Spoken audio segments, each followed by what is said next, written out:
In addition to our panelists today, I'm Catherine Goodall with RRS. We also have Natha Dempsey, who will be introducing the FPI, and Cody Marshall, co-moderating from RRS.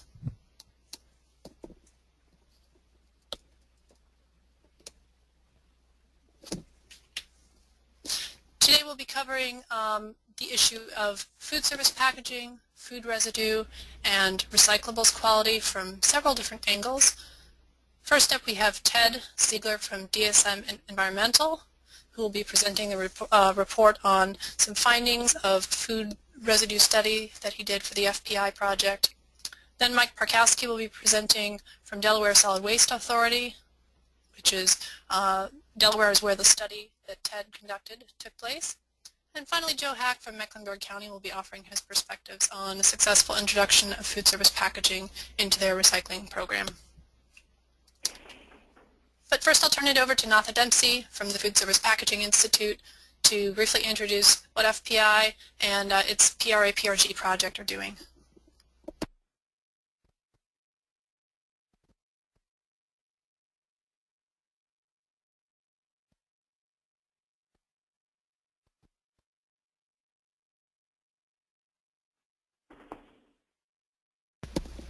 Natha, are you there?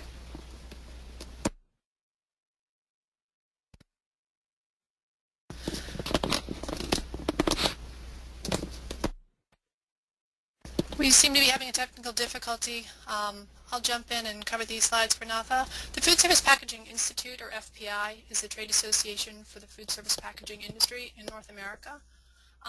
The FPI works collaboratively to work on solutions for the recovery and processing of used food service packaging.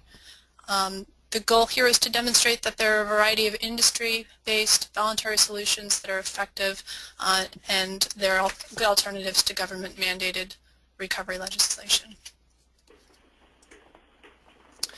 Within the FPI, the Paper Recovery Alliance and Plastics Recovery Group, or PRA and PRG, are a group of stakeholders focused on driving food service packaging recovery, and we use the term FSP as shorthand for food service packaging. Specifically, this is a barriers-based project that addresses a variety of infrastructure challenges, explores end markets, and tries to uncover the different barriers and address them individually that exist throughout the value chain. When we talk about food service packaging, what do we mean? We're talking about single-use food serviceware made specifically in the case of this project from paper-based substrates or plastics and used in a variety of food service settings. Early on, some of the foundational work that the project did identified the different types of items and the different streams in terms of mass and other characteristics such as form and sortability and value, and arrived at a subgroup of food service packaging that make up the majority of the stream and that meet a variety of criteria for having good recovery properties. And those include cups, including sleeves, containers, boxes, and paper bags. So in the context of this report, we're talking about cups, containers, boxes, and bags. In terms of where food service packaging is found, as I said, it's used in a variety of different restaurant, institutional, and grocery settings, and packaged at the point of sale, or filled at the point of sale. Interestingly, approximately 2/3 of this packaging ends up either in the home or the workplace. In other words, consumers are taking the food out, they're taking it to go, they're disposing of the packaging in their home or office where there's already access to existing collection and recycling infrastructure. And only about 1/3 of this packaging stays where it's purchased. So within the project, we're focusing on these 2/3 of food service packaging as the primary opportunity in the short term to drive collection through existing infrastructure. Now, as I mentioned, when we talked to MRFs and a variety of other stakeholders throughout the project, we heard a range of different concerns, questions, and barriers around food service packaging recovery. So we set out to address the most commonly cited barrier by MRFs, which was whether or not food service packaging is more contaminated. MRFs said, we feel that material might be too dirty, we're not sure if our markets can take it. And so we set out to study whether the levels of food residue are any different in food service packaging than other food contact packaging. What do we mean here? Again, food service packaging, things like cups, pizza boxes, paper bags used at carryout, things that are used in a food service establishment and for takeaway. Food contact packaging is the more traditional pre-filled packaging items that have food contact, such as spaghetti boxes, spaghetti sauce jars, ice cream packaging, tubs and lids from dairy, things that are sold pre-filled at a supermarket.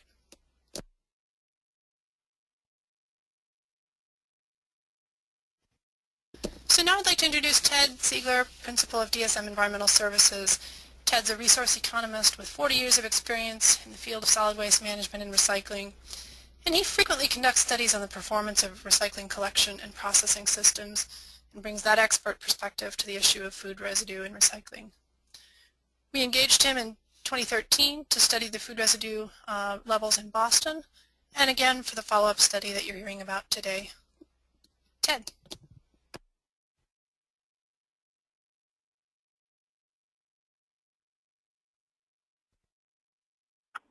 Thanks, Kelly. I'm just waiting for my slides to come up on my screen.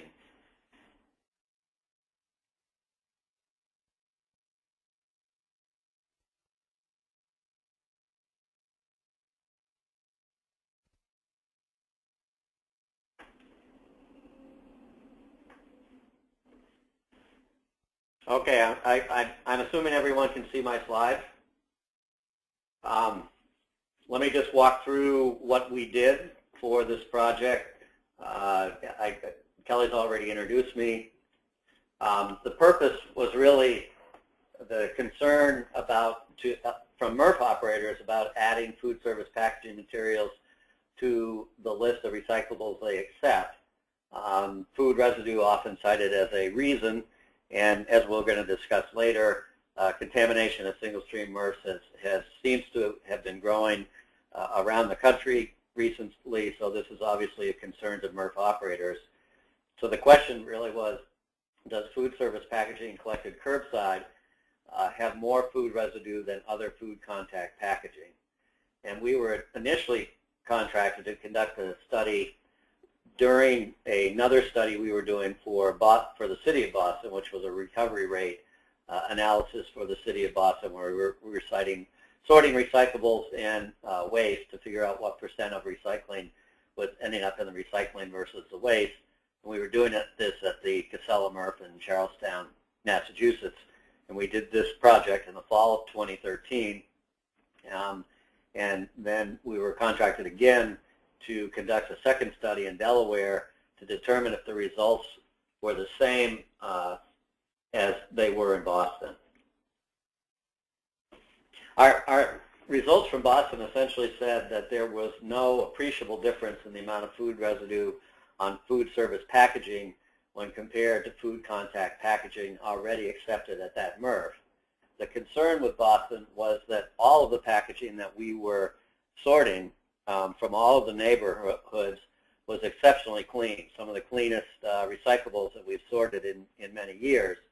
And as a consequence, it was difficult to tell whether the results could be duplicated somewhere else. Delaware is a much newer set of recycling than Boston. Boston has had curbside recycling for many, many years. Delaware, to its credit, has really ramped up recycling over the last 7 years with the passage of the Universal Recycling Law, which Mike Parkowski is going to talk in more detail about. But it essentially requires all haulers to collect recyclables in parallel with refuse, with the cost embedded in the refuse charge. So you get the recycling whether you want it or not. You're already paying for it. You might as well use it. The Delaware Solid Waste Authority manages transfer stations and drop-off recycling facilities throughout Delaware and leases facilities to ReCommunity for the construction operation of a single-stream processing facility in Newcastle, Delaware.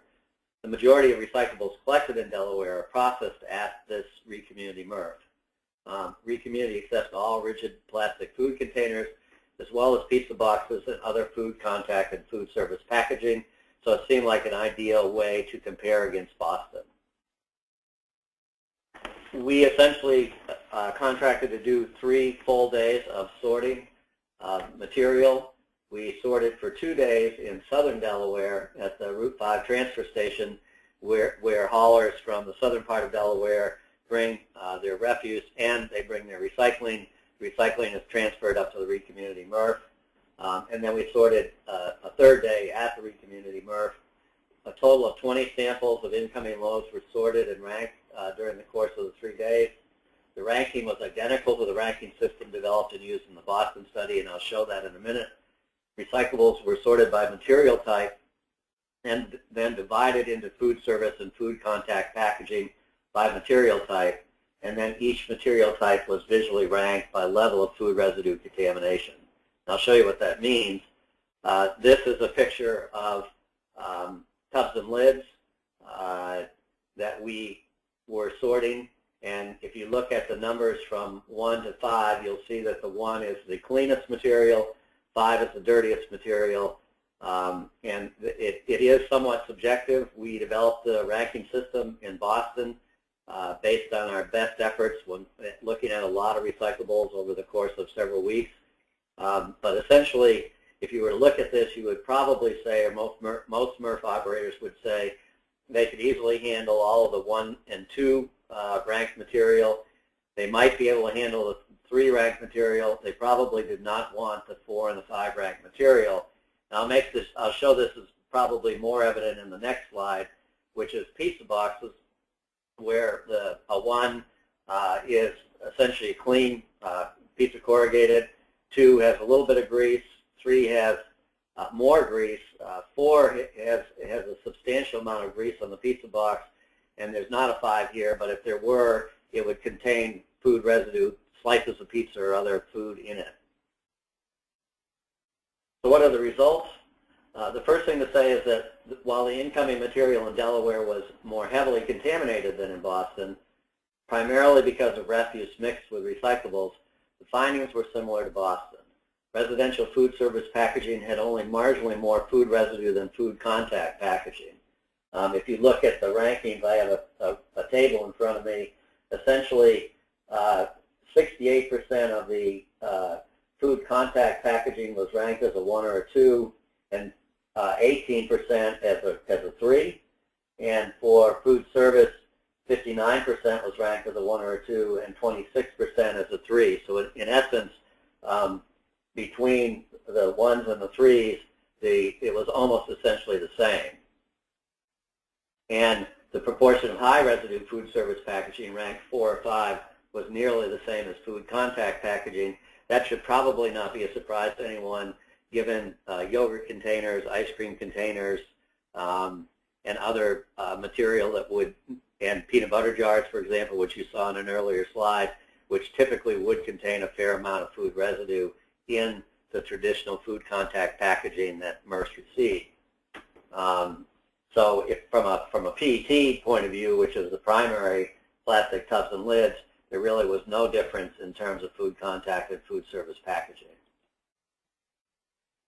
The big issue, as I mentioned earlier, was contamination that was not did not come from the food residue in the package per se, but was coming from residue or refuse that was collected with the recyclables. This has become an increasing concern around the United States. I know I'm working with a volunteer committee in Massachusetts looking at this issue in Massachusetts. I know that Rhode Island has had similar concerns. Probably many of you have heard about their concerns. And Recommunity has voiced those concerns as well nationally with all of their facilities. And Delaware samples really reflect this concern. The result is contamination is not the result of food residue inherent in the package, but food residue inherent in the refuse collected with the recyclables.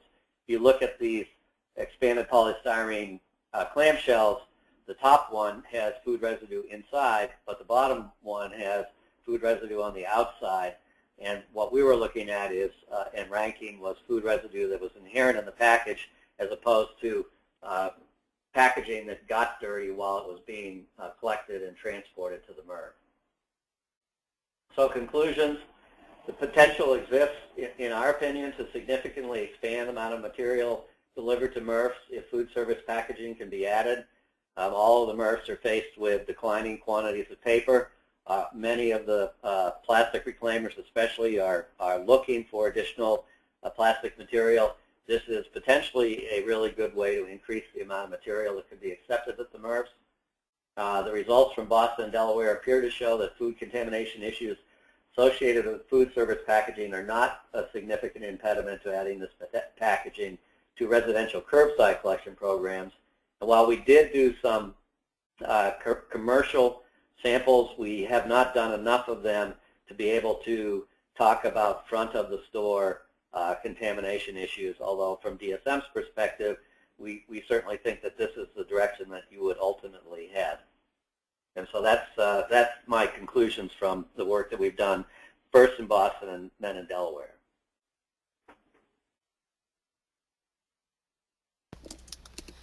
Thanks, Ted. I don't see any clarification questions in the chat box, and I thought that was quite clear.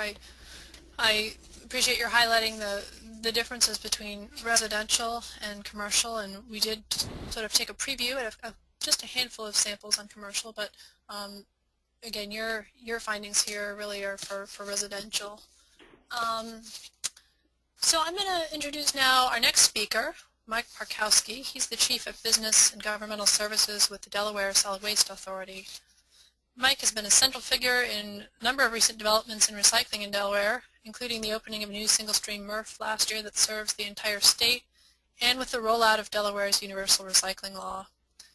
Since DSM's study raised some of the broader challenges that recycling programs and MRFs face with regard to stream quality, we've asked Mike to come and share his perspectives today from Delaware's program.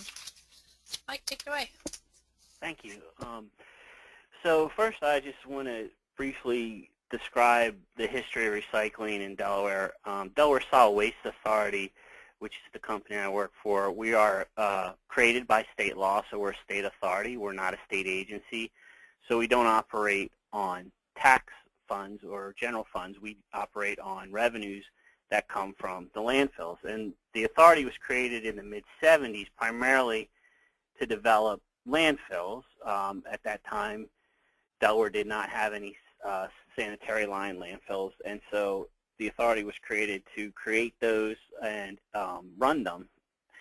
Over time, we became involved in recycling, and we rolled off our first drop-off source-separated recycling program in 1990. And those programs basically were dumpsters in central locations, usually a shopping center, a school, a church, where people could go and drop off source-separated recycling. And keep in mind, we used to separate every single commodity, glass, even the colored glass, so you'd have clear glass, green glass, brown glass, narrow neck bottles. So primarily our plastic recycling was limited to number 1 and 2 plastics, and we still had our mixed paper and aluminum cans, steel cans mixed together. So the was very limited the amount of recycling we collected, but it also was very clean. And in those times, before single stream, we had very little contamination. The key was we never excluded food service packaging from the mix, but because of the nature of the plastics that we recycled, really you wouldn't see your salad container, clamshell, plastic types of containers because they didn't fit usually didn't fit the 1 or 2 model, which we were really focused on at that time, narrow neck bottles, which were more of your number 1 and number 2 plastics. As we expanded the program in 2008, we realized that source separation was limited in the amount you could collect, and when we tried to do it with curbside, we found it very difficult because you had to have compartmentalized trucks, which made collection expensive and difficult. When single stream really became the way to go, we switched to single stream in 2008, and we built our curbside over that time to about 76,000 households in the state that were participating in curbside single-stream recycling, again, this always allowed for the food service packaging to be included in the single stream. It also expanded what we could take, because at that point we expanded from 1 and 2 plastic to accepting 4, 5, and 7, which mostly those types of clamshell plastic containers that you find in food service packaging fit in those numbers. That allowed those to be in. We always accepted pizza boxes. We always accepted paper cups, fast food paper cups. But a lot of those plastic cups that you would find wouldn't fall into that category. So single stream allowed for those types of food service packaging to be included as well. With that, of course, comes a certain level of education, and so we always had education to go with as far in terms of advertising. We did ad campaigns. We did a lot of community type meetings where because Delaware is such a small state, it allows us to communicate directly with a lot of the population through civic association meetings, Lions Club, Kiwanis, those types of things. So we did a lot of that type of word of mouth along with some ad campaigns.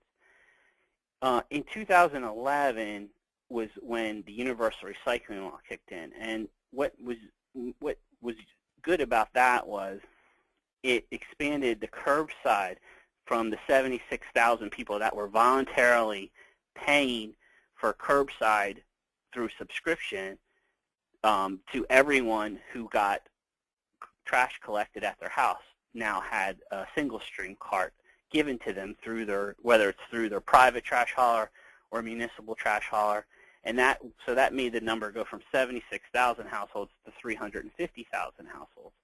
And with that, of course, increase the amount of contamination, because when you increase the amount of material, you're going to also increase the amount of contamination, because it's harder to reach that big audience with your message on what materials need to go in the bin.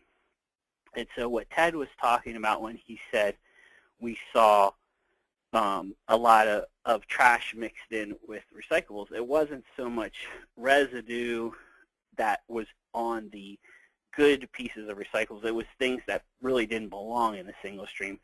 For instance, shredded paper, plastic bags, garden hoses, things that don't really belong in single stream in general that were causing the bulk of contamination. The universal recycling law was unique in that it wasn't mandatory that people use their carts, and so we found people tended to participate more without that mandate or a threat of getting a ticket or getting some sort of punishment for not recycling. And because they were already paying for it in their bill and there was no way to get around that, they, whether begrudgingly or just decided to participate because they wanted to, and a lot of people who were already using drop-offs or paying for the subscription liked it because it was more convenient. So that kicked in September of 2011, where all 350,000 households got single-stream cards. The next phase of the universal recycling law kicked in January of 2013, which was multifamily dwellings. And so that would be your apartment complexes or condo units. And what that meant is the trash collection there was in a central location where you'd have a dumpster for trash, and then you'd have a dumpster for single stream.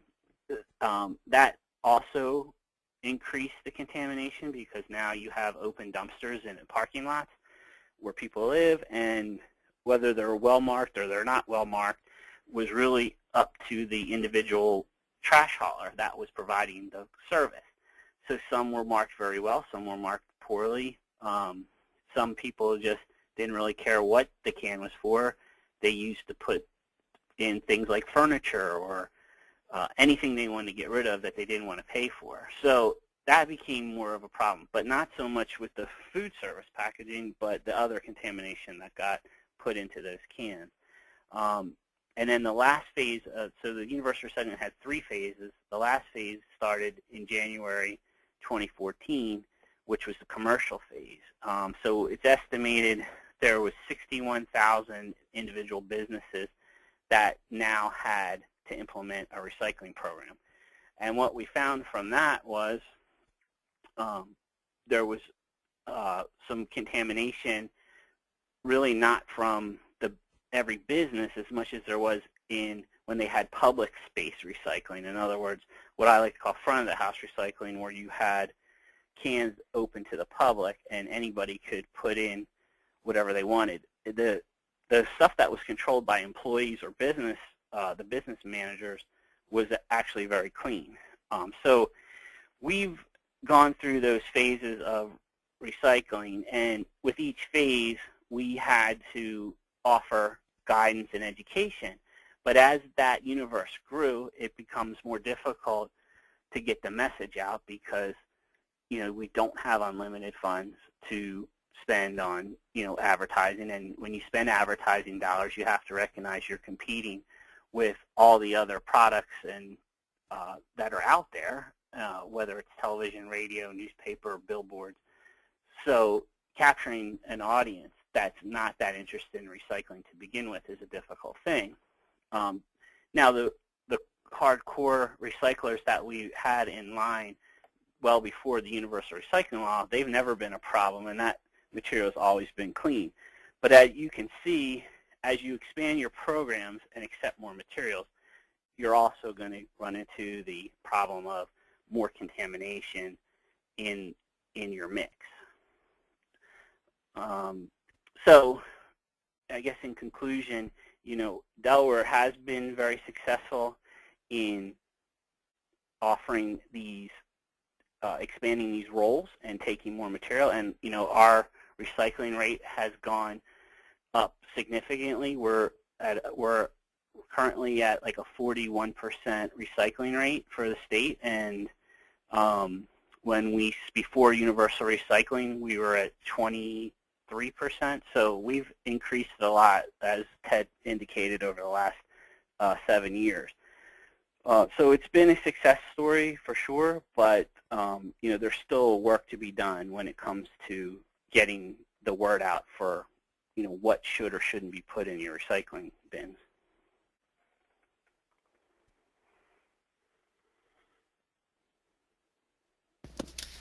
Great. Mike, thank you for those comments. That's a great synopsis of how your program has been evolving over the last several years. I don't see any clarification questions, so I'm going to turn the mic over to Cody for further introductions. Yeah, thanks, Catherine. Can you hear me okay? Sure can. Great. Yeah, so I'm going to introduce Joe. As a reminder, I'm Cody with RRS, and I'm coming to you from Chapel Hill, North Carolina. And just to put some context around where Joe's coming from, Kelly, can you put up his bio? Joe is down in Mecklenburg County in North Carolina, and that's where, for those that don't know, that's where Charlotte is. And so I'm going to try to, just so people kind of understand all the different pieces that Joe's working with. Joe, you can correct me when I'm wrong, but Mecklenburg County is really interesting. They have basically 7 cities within that county. It's a really big county geographically and has a large population, Charlotte being the biggest city. They have this interlocal agreement where all of the cities take their recycling material with the county to the county-owned MRF that is run by ReCommunity, and then also all of those same cities and the county take their garbage to the same landfill. And so they have a really interesting relationship there. And Joe actually is the project manager to kind of manage the MRF as well as operations at the landfill, including composting operations. So he gets to see all the bits and pieces of the waste down there in Mecklenburg County. So a lot's going on. And the reason we wanted to bring him on is because we were down there for a different project, and I overheard him talking with his city partners about how they just introduced pizza boxes, and found it interesting how the city kind of was excited about adding this. You know, I kind of sometimes get caught in my little recycling bubble and don't think it's that big of a deal if a little, you know, just an added package is accepted into a program. So really love to hear Joe's perspective there, and I'll have him share that with you. So Joe, you can take it from here. All right. Well, thank you for the introduction. As was mentioned, I work for Mecklenburg County. We're a metropolitan area of just short of 1 million people.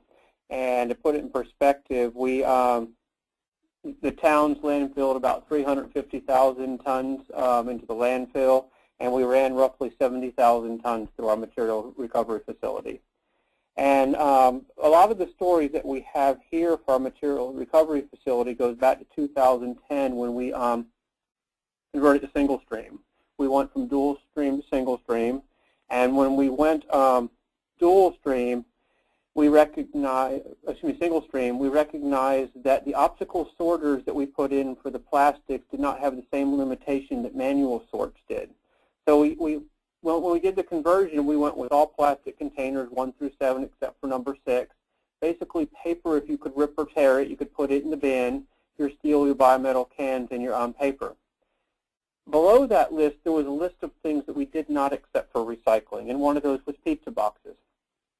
And the pizza boxes were listed because of the food contamination and the opportunities that the markets had not fully adjusted for the materials in there. And the transition that went with pizza boxes was we had some internal discussions about pizza boxes last January, February, and we approached our vendor community and had some internal discussions. And based on the visual observations that we saw, we realized that the pizza boxes did not have as much pizza on them as they used to have. And we took a look at the containers, and we noticed different vendors had used wax paper, they had used little trays, and I think what it came down to was the producers realized that their customers did not want the pizza attached to the boxes. So when we approached community, we asked about the markets, and realistically did not see a business reason not to include the pizza boxes. So we had some discussions with our vendors, and from my standpoint on the engineering side, I was merely removing an exclusion. Already, if someone gave us a pizza box, it behaved like a piece of cardboard and went out with the rest of the OCC. What we did was, the 1 or 2 discussions, we let our vendors know, and the thing that really surprised me was the level of excitement that went along with pizza boxes. If you Google pizza boxes in Charlotte, you'll find that all of the news channels picked it up. The city of Charlotte, Mecklenburg County put together a video for it, and there was just a whole series of energy that went along with accepting the pizza boxes. And with respect to that, the educational efforts for our side, the change happened faster than we could prepare for it. And the only thing we had to do to our educational materials was remove pizza boxes as an exception. And so with respect to that, there's been a lot of public response, particularly among young people. We've seen some of the vendors pick up on it, and to date have not received a lot of feedback from the markets that there is an excess of food contamination with boxes. And that's basically the story in a nutshell.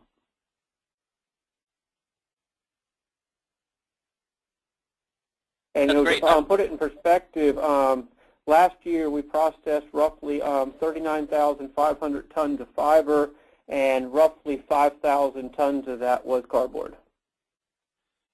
So one of the benefits we have to our system is we were putting a small amount of pizza boxes into a large amount of cardboard. So with all this extra kind of energy around the recycling program down there in Mecklenburg County and adding pizza boxes, I know I hear from other local governments and MRFs that they're worried about adding a material because once you add one thing, they fear that a bunch of other stuff is going to come with it. Have you had any experiences with increased contamination with that? The increased contamination could not be contributed to the pizza boxes. When we went single stream, we saw an increase in contamination. We were running roughly 5% under the dual stream program, and we're running roughly 9% in the single stream program.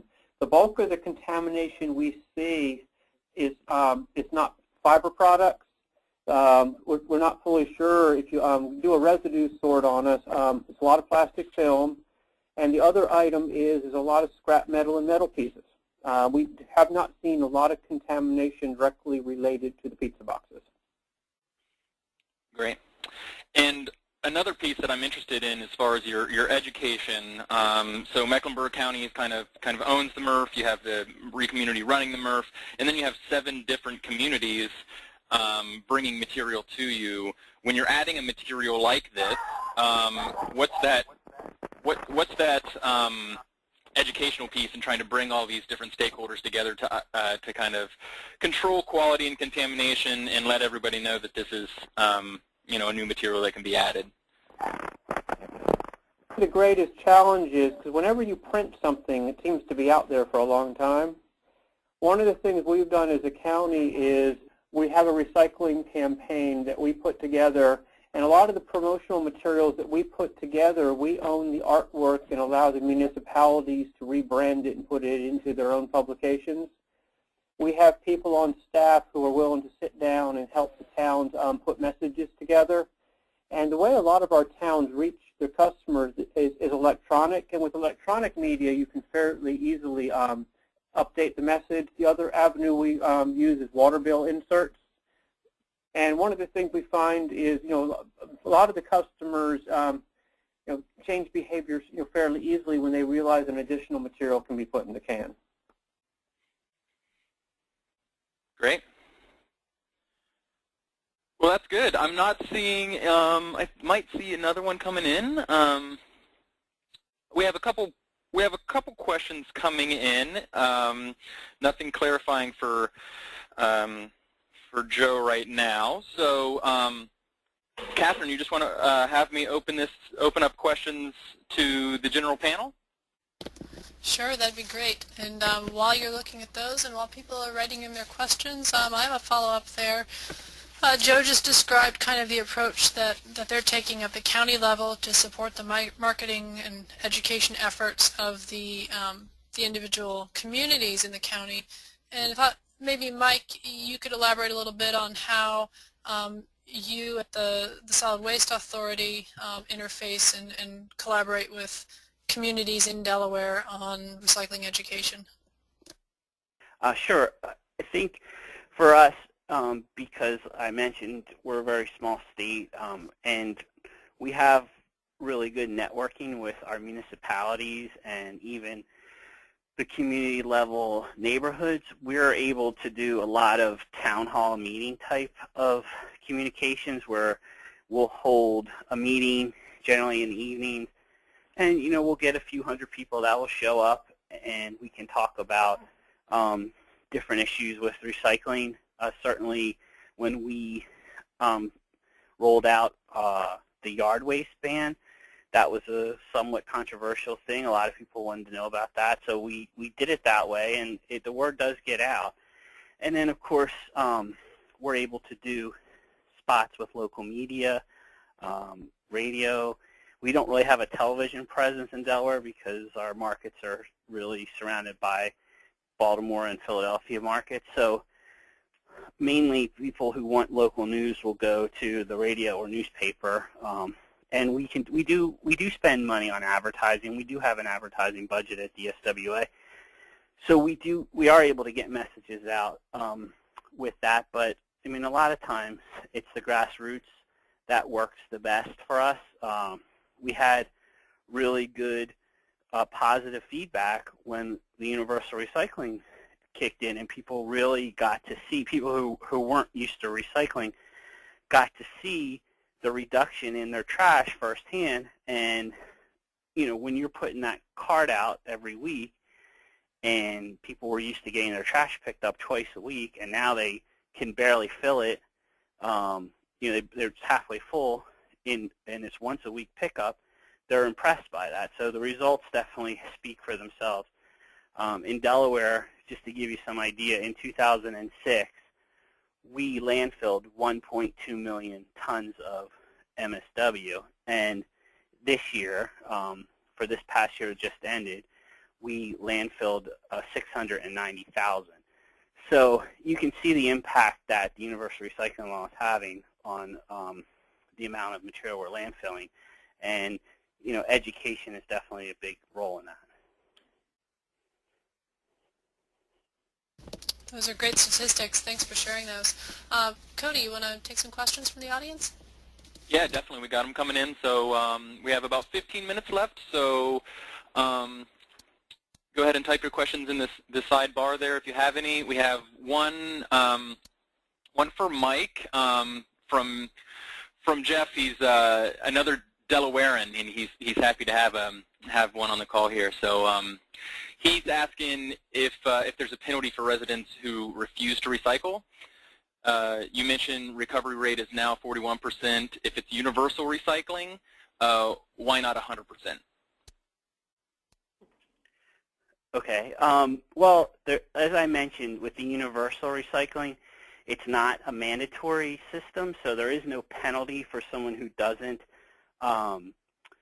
put their materials out in the cart. But what I found is most people will tend to participate when they see the results from what their neighbors are doing or where they are. And if a lot of the trash haulers, when they instituted this program, like I mentioned, they went from twice a week pickup to once a week pickup. So out of sheer necessity, people started recycling, because if they didn't, they wouldn't be able to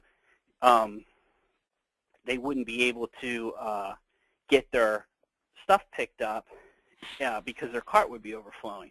So that, in a way, it's somewhat of a penalty, but not the way that I think Jeff was talking about. And as far as 100% recycling, we know that it's not realistic. I mean, we do have a zero waste plan, and certainly we're trying to get our recycling rates better. But keep in mind that the recycling rate that we use is strict EPA guidelines of what recycling is. And so there's also something that's called a diversion rate, which is a much higher rate, but that's not what we call MSW recycling, because our recycling rate's measured very strictly by EPA guidelines. So it's different than other materials. For instance, we recycle a lot of construction and demolition in Delaware. We have a construction and demolition MRF, and none of that material is counted in the recycling rate because it's not MSW. So there's things like that, but 100% would mean you wouldn't put anything in a landfill. And even with everything you can recycle, there just are some things that can't be recycled. Okay, we have another question. I think this is for the whole panel, talking about optical sorters. Some food service packaging contains black plastic, such as fast food salad bowls. The understanding is that many optical sorters cannot recognize black plastic. Do your sorters recognize and collect black plastic? Anybody on the panel have thoughts about that? This is Ted speaking. It is true that optical sorters don't do a very good job of recognizing black plastic, and as such it gets rejected. Although I was just down at the Sims facility in Brooklyn the other day and talking with it, we were watching the sorters working, and the sorters were actually catching a fair amount of the black plastic that was going through. It's my understanding that there's a fair amount of work in the design for recyclability issues in terms of changing how black is colored so that the optical sorters will recognize it, but it clearly is a problem for a number of MRFs now, and for the material it is black. Okay. Anyone else on the line have thoughts there? We can move on to another question. We have a question from Emily from Minnesota, where they have a solid waste management tax that residents and businesses, including nonprofit schools and government, pay on trash but not recycling.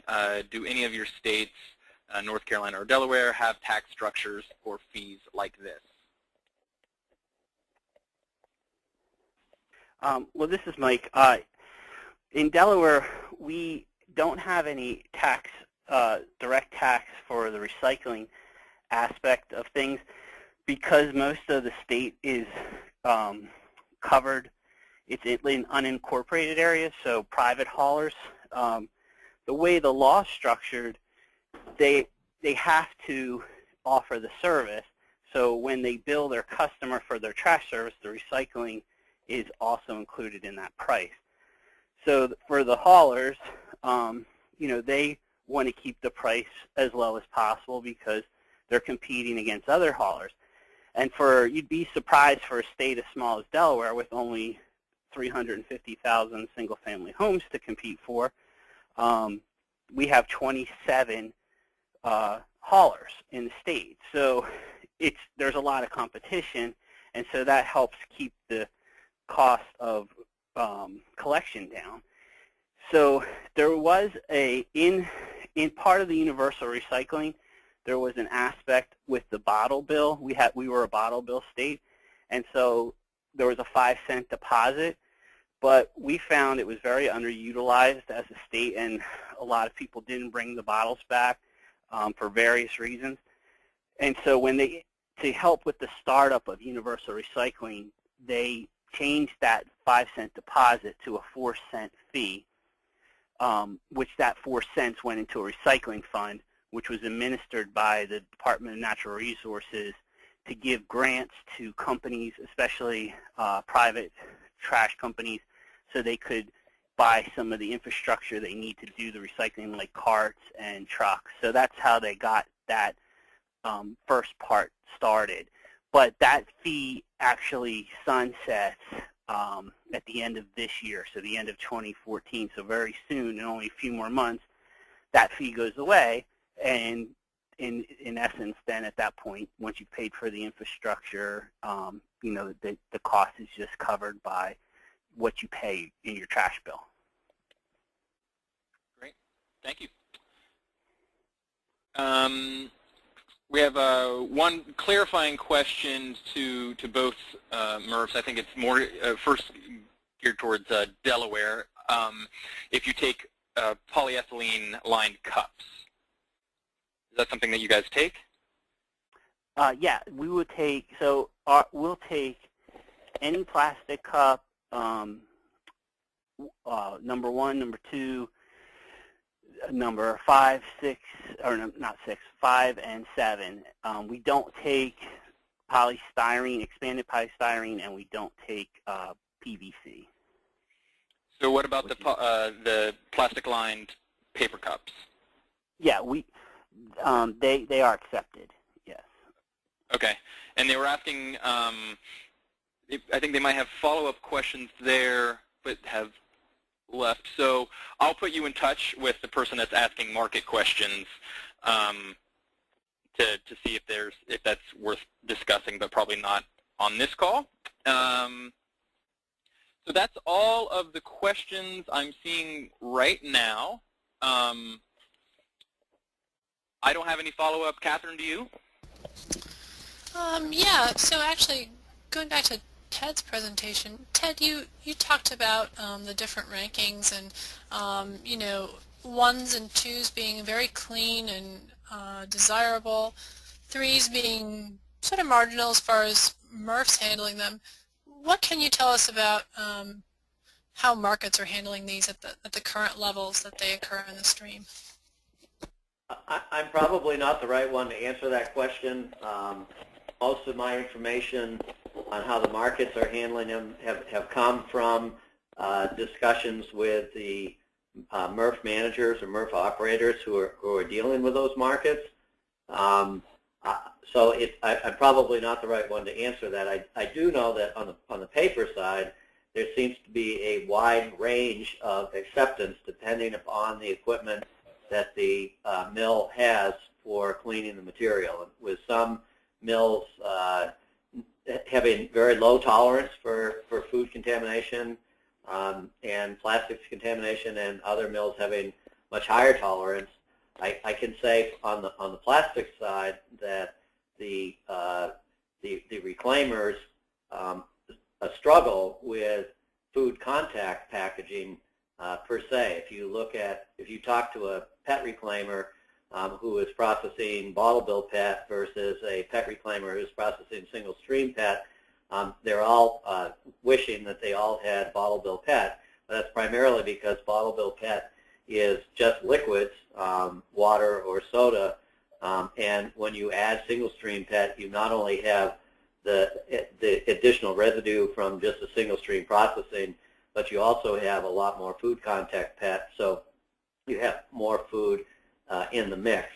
So it's certainly the food residue is an issue for the markets, but the markets are also all begging for more material, and so we're really looking at a combined effort, concerted effort, both at the educational level, at the curbside and household level, better quality control at the MRFs, which we're seeing better and better quality control as the optical sorters get better and better, and then increased ability to manage contaminants at the market level with the newer mills that are online.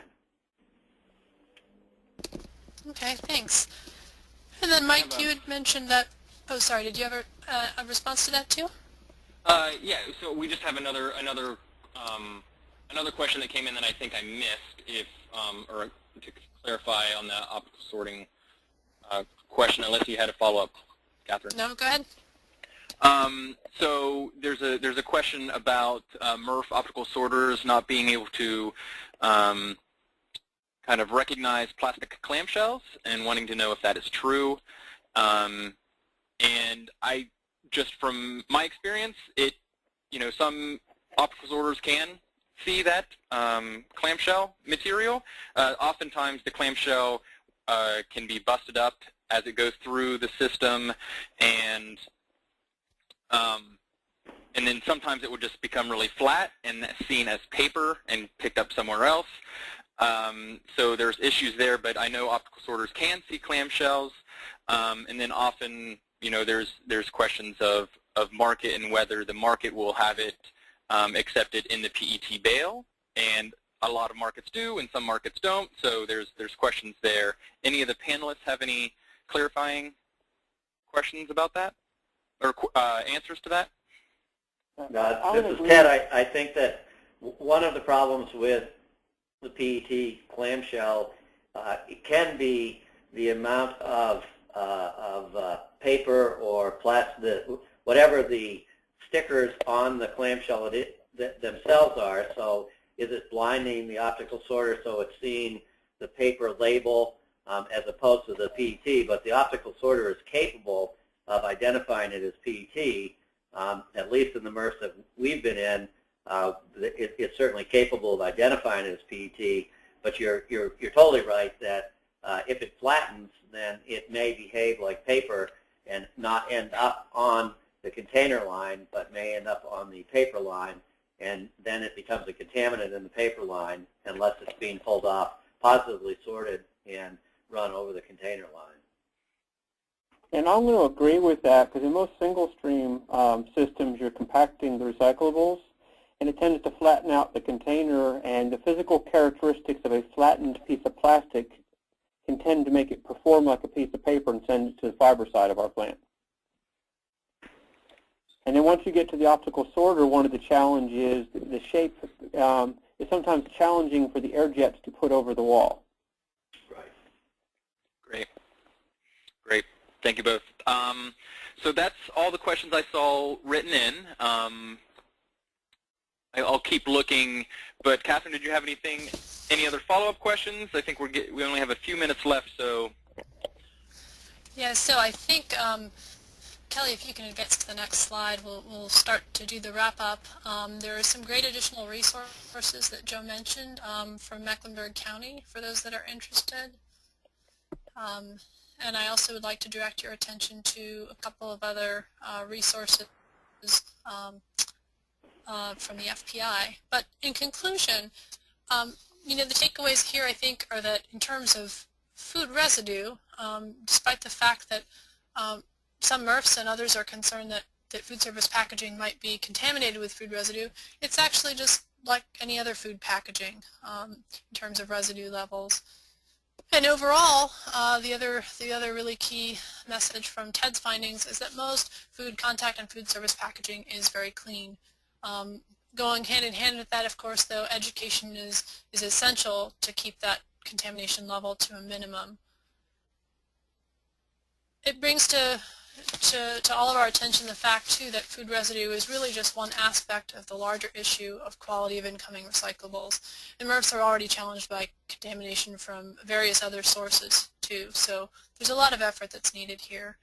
With education and with an understanding of what the market can accept, however, Mecklenburg County has given us a great example of successfully introducing pizza boxes as one type of food service packaging, and has gotten a lot of positive reception from residents and from others who wanted to engage with the recycling program. I want to thank Ted, Mike, Joe, and all of the attendees for participating. I want to point out in the slides that you just saw, there's a lot of other work going on at FPI to address the other barriers besides food residue and drive increases in recovery of food service packaging. And I'd like to invite any of you who are interested to attend the upcoming webinar December 4th, which will highlight the work that PRA and PRG have done this year and give you some findings of additional studies and information about the Foam Recovery Coalition, as well as a preview of work coming up next year. So you can find the link here to register. You can go to the FPI site for more information. The recording of this webinar and registration links for the next webinar. Thank you all for your time today.